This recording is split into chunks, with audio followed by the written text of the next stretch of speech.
The day my sister died wasn't the worst day of my life.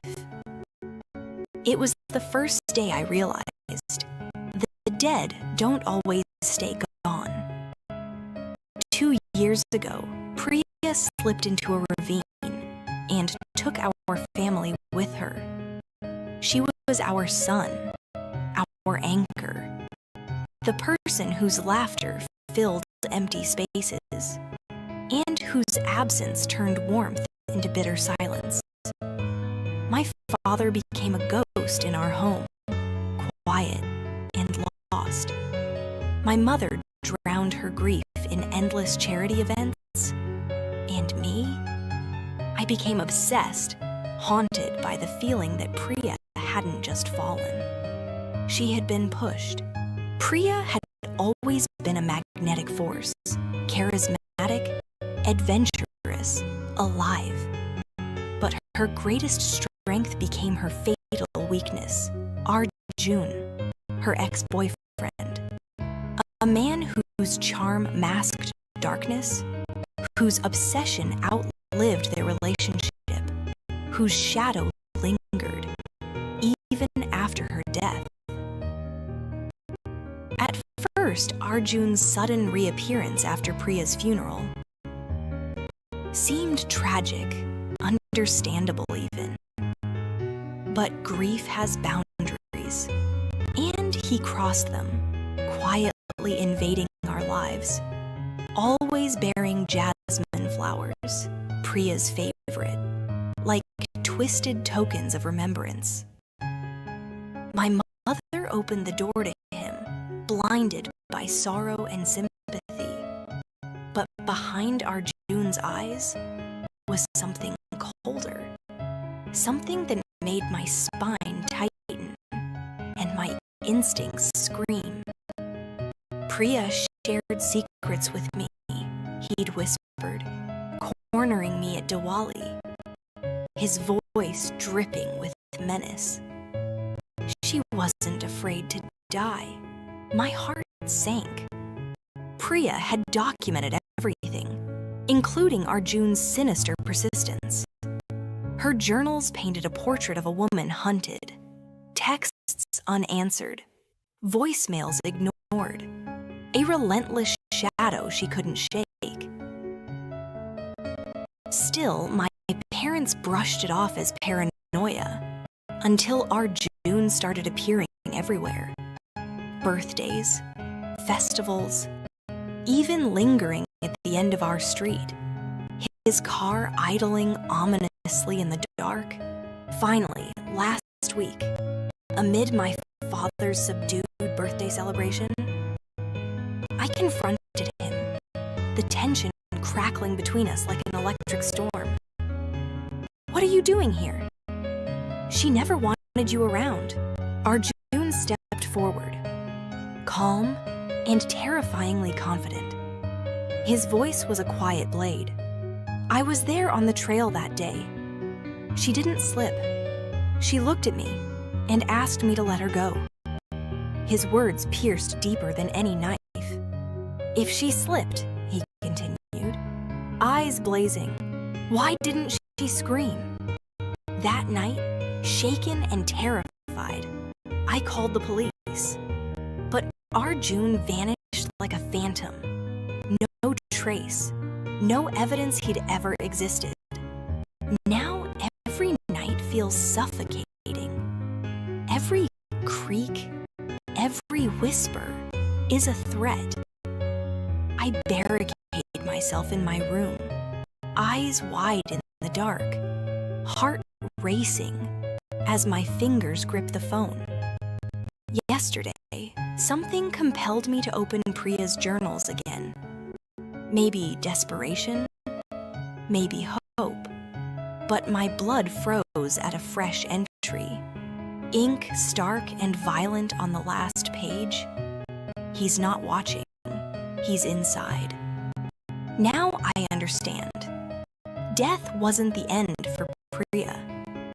And obsession isn't bound by mortality. Tonight, I won't just lock my doors.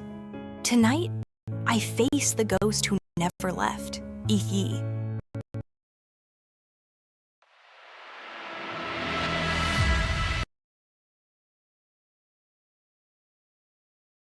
I died 8 years ago, and tonight, I'm ready to spill blood to save the only family that ever loved me. I remember the crash like it was yesterday. Black ice, a car hurtling toward me, and then nothing but cold, until I woke up hollowed out on that funeral lawn. I don't blame the man who hit me. He was rushing because his wife was in labor. His love for her was stronger than any guilt I could hold. Forgiveness suits me better than bitterness ever could. Break time. 1,000 milliseconds. I'd already lost everyone. My parents. My few friends. At my funeral, only 3 faces stared down at me.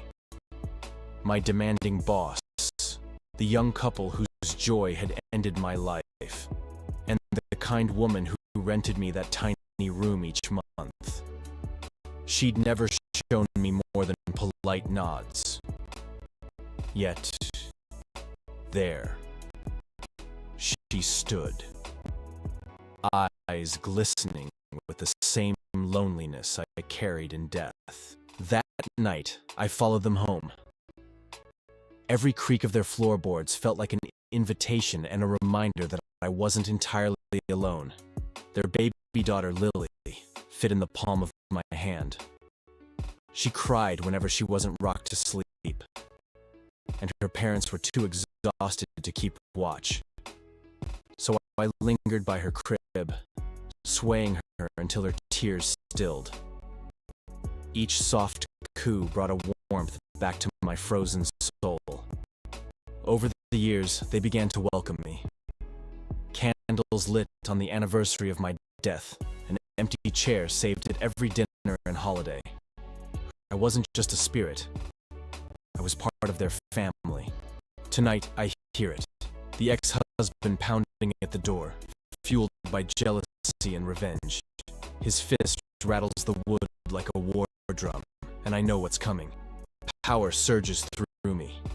Each candle flame, every whispered prayer, every forgotten dish of food they've left out has fed my strength. A blade materializes in my hand, its steel humming against my icy skin. Because these people, Jack, Lori, Lily, and even my landlord turned mourner, are my blood now. I may be dead, but tonight, I'll do whatever it takes to keep my family alive.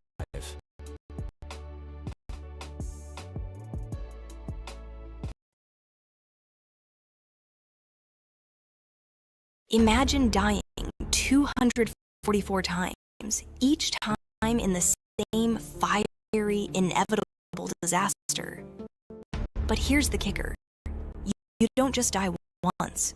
You live it again and again and again. Sounds like a nightmare, right? Welcome to mine.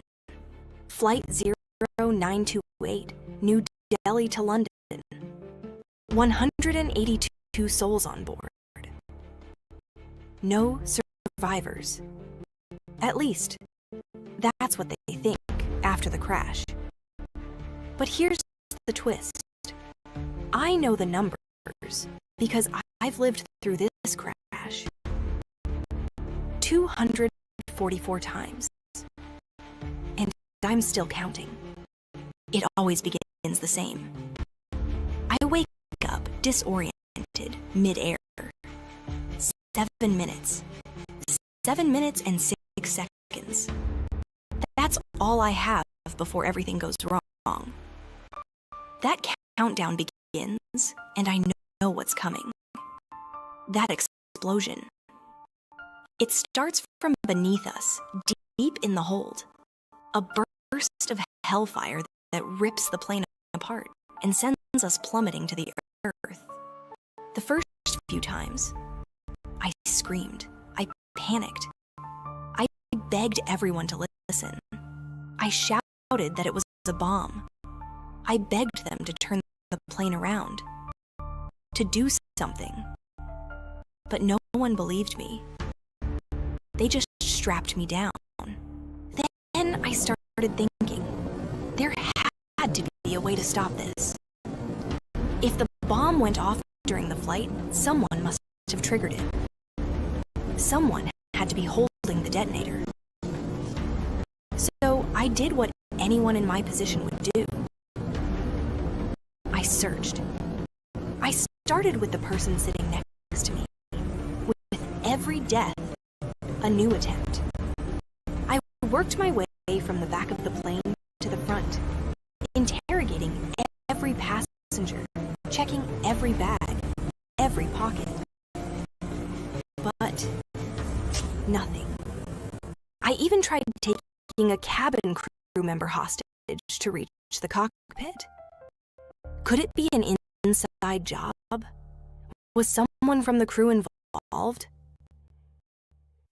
Every time, the result was the same. The fiery explosion, the unbearable heat, the agony as my skin burned away. And then reset. But on my 245th try, something changed. I was numb, almost ready to give up. I started to think, maybe I should just accept it. Maybe I could just finish those crosswords I packed. And that's when I found it. Buried in my bag, under the crosswords, was the detonator, with 6 minutes left on the timer. I remembered it all. I was the one who set the timer. I was instructed to start it with 8 minutes. But once it started, there was no way to stop it. No way to undo what I had done. The destruction was all my fault. This is my curse, my punishment, my eternal torment. The next 562 deaths. I got to know each of those passengers, every face, every story. And now I wish I could undo it all, but I can't. Flight 0928, New Delhi to London. 181 passengers, 2 pilots, 4 cabin crew, and a soul doomed to an eternity in hell. And the worst part? The search teams are still out there, looking for wreckage. But the truth is, I'm still here, and the end hasn't come yet.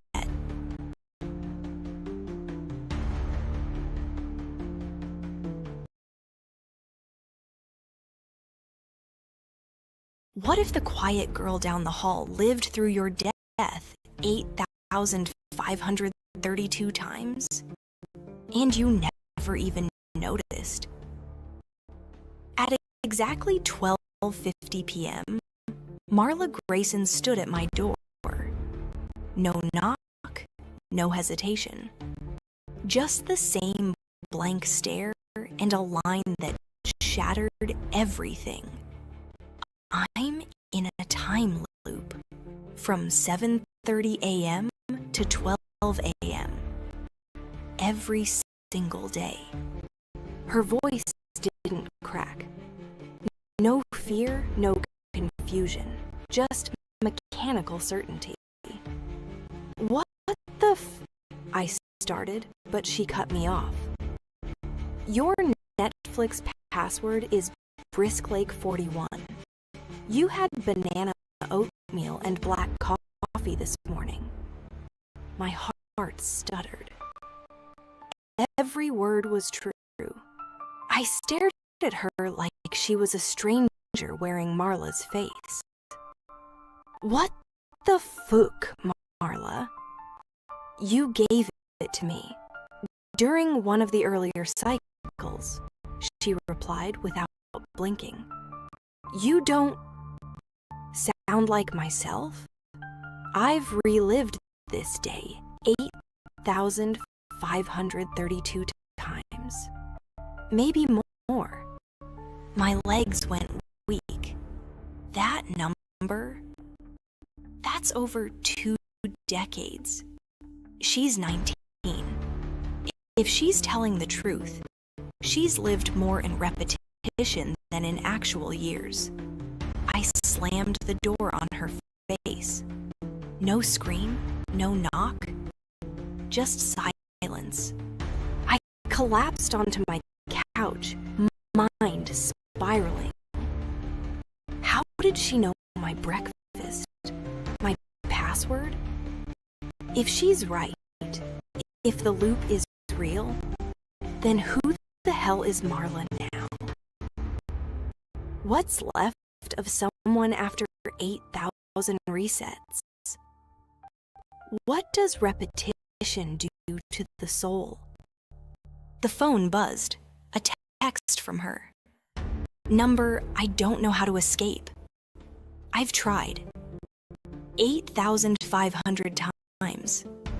Death doesn't work. Her words were cold, clinical, more like programming than conversation. Another message blinked in. I've spent the time learning. It's the only way to stay sane. If she's been looping for decades, what does she know now? Could she be smarter than anyone alive? What happens when she runs out of things to learn? My brain throbbed. What if she becomes omniscient? What happens at the end of knowledge, but not the end of time? What's left to do but unravel? And what happens at midnight? It was 11:58 p.m. I couldn't take it anymore. I needed to see. I FaceTimed her. She answered before the first ring. Marla stood still in the dim light. No expression, no words, just silence. The second the clock hit 12 a.m., she vanished. No flash, no transition, just gone. My screen turned black, like a curtain had dropped on her existence. I jumped to the window. There was nothing. No street, no moon. Just endless, blinding darkness. I turned the door. It wasn't there. The walls dissolved. Then the floor. I felt it. My organs collapsing, my abdomen disintegrating, my body unmade itself. The room gone. And I fell through an infinite void. No end, no light, just falling. Forever. Marla, you're the lucky one. You still get to exist, even if it's the same day. Even if you're not human anymore.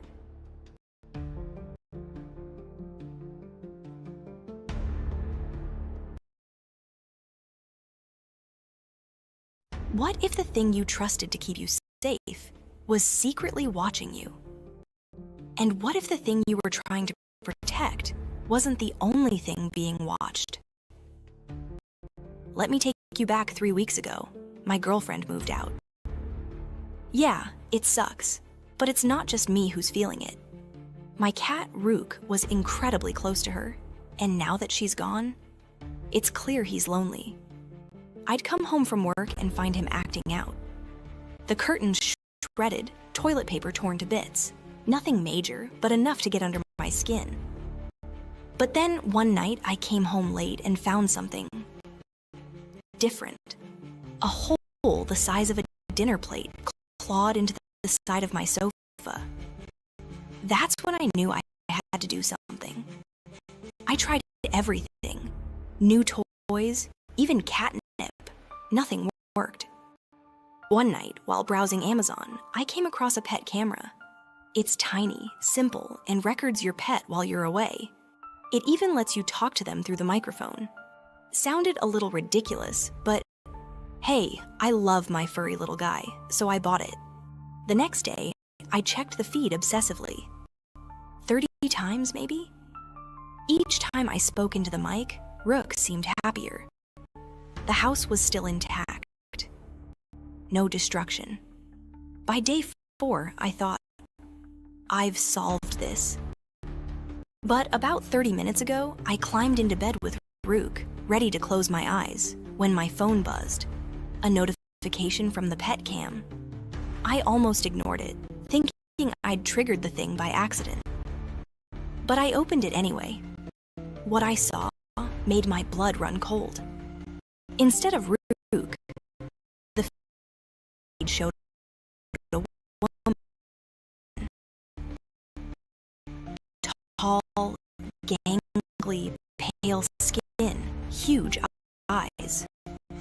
She was creeping into my room, moving like something out of a bad cartoon. Slow, exaggerated steps. She got close, so close to the lens that I could almost smell her rotten breath. And she smiled. I froze, my heart pounding in my chest. I immediately paused the video, panicking. I looked around the room. There was no one there. No woman. Nothing. I thought maybe it was a glitch. I quickly went to Amazon to check the reviews of the pet cam. I went back to the video, trembling. I hit play with shaky fingers. What I saw, I'll never forget. The woman slithered under my bed, giving the camera a wink before disappearing into the dark. And then, there I was. I watched myself enter the room and climb into bed. Now I'm sitting here, in my bed, knowing she's under it. I could call the police, but I doubt I'd have time.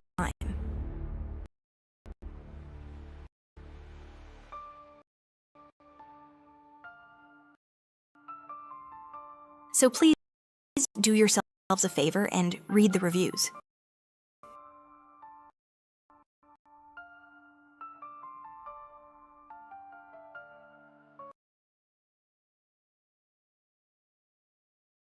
If a single sentence could kill you, you'd be dead by the time you heard the last word.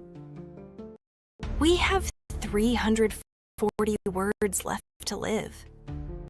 In the fading light, Leonard sits beside me, cleaning his shotgun with the same careless precision he uses to crack open a cold beer.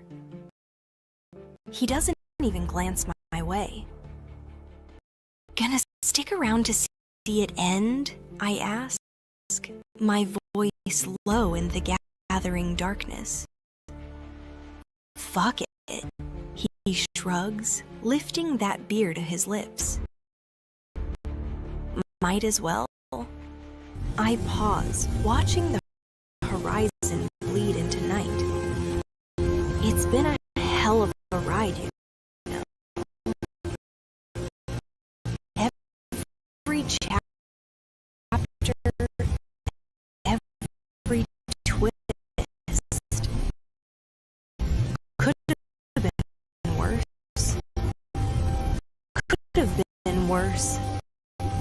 His words hang heavy like smoke.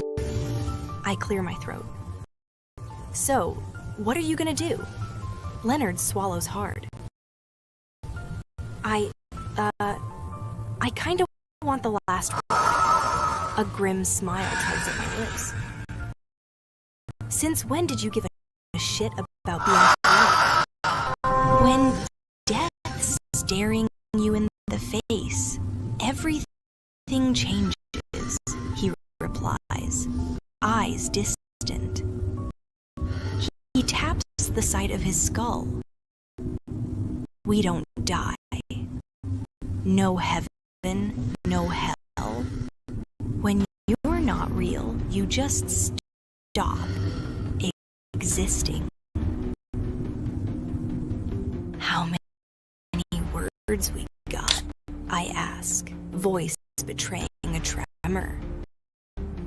181.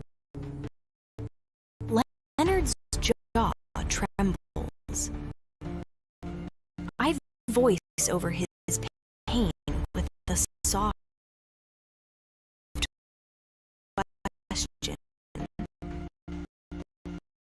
How's the wife and kid? Dot. He looks away. Mona wanted control. Found her this morning. Lonnie, she's too young to understand she's not real. I shot her while she wasn't looking. If I weren't racing toward the end myself, I'd have turned that shotgun on him right then. But this is the final chapter, and I understand. How many words left? I whisper. 107. Words, so easy to count, yet so impossible to pin down. One word can swallow a lifetime, another can shatter it.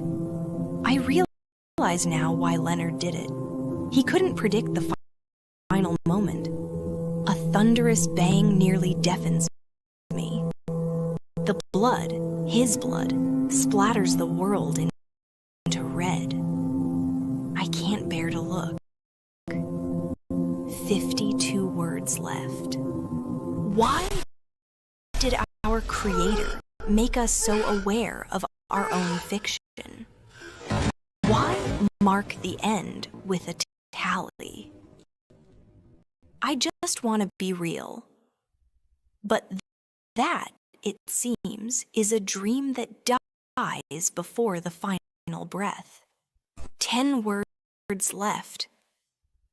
I close my eyes. 3, 2, goodbye.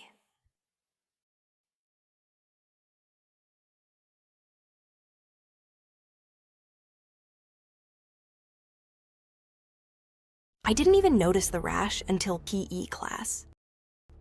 Miss Stokes called me aside and lifted the back of my shirt. She gasped. Sweetie, are you allergic to anything? That's when everything began spiraling. My parents were called immediately.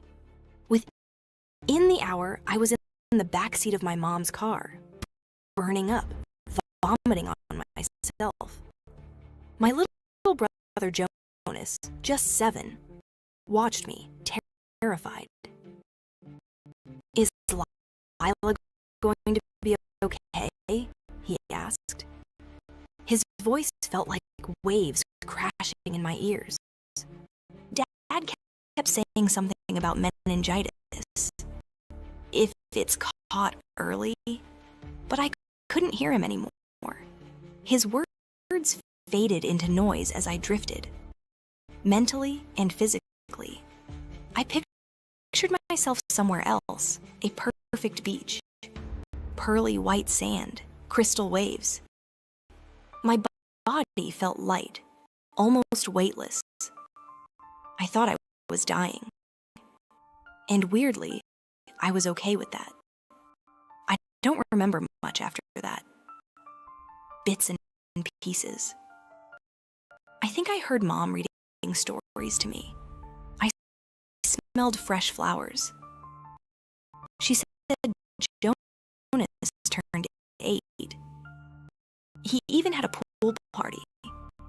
It sounded like life kept moving without me. But slowly, the stories stopped. The flowers wilted. The room grew still. Too still. I spent what felt like forever trying to open my eyes. When I finally did, my body was numb, heavy, paralyzed. I panicked. Had the illness damaged my spine? Was I trapped in my own body now? That's when something pulled me back. The smell. Someone was cooking. It wasn't antiseptic or hospital food. It was rich, savory, meat. I looked up. Above me, a burst light bulb hung dead in the ceiling. The room was dim, lit only by flickering candles. The flowers were gone. The walls weren't white anymore. This wasn't a hospital. It was warm, almost beautiful, and completely wrong. Then I heard it. "Hey, Lila." The voice. It was Jonas, but not the same. He was older now, 13 maybe. His brown hair was messy, his glasses cracked. He wore a tattered sweater, jeans, and what looked like a crown, made of weeds. Behind him stood two kids. One girl had a shaved head. The boy, only one eye. Jonas stepped forward. His expression soft but hollow. "I did everything I could to protect you," he said. There was something in his voice. Guilt, hurt, madness. When the adults died, it was just us. We survived for years. Barely. I kept you hidden from Harry's clan. They saw you as... His words stopped. His eyes shifted. That smell again. Stronger. I couldn't ignore it anymore. Something was wrong. Very wrong. I forced my gaze downward. And what I saw made my blood freeze. My body, what remained of it, was lying there. Still, my legs had been cut off. My torso was propped over a stove. My heart wanted to scream, but my mouth wouldn't move. I wanted to believe it was a hallucination, a coma dream, a fevered nightmare. But the pain, the numbness, the smell, it was all real. My body had become a meal. Jonas looked at me then. His mouth curled into a twisted, starving smile. "I'm really hungry, sis," he whispered. His voice no longer held warmth, just emptiness, just hunger. His friends behind him. They didn't blink, didn't flinch. This was normal to them. This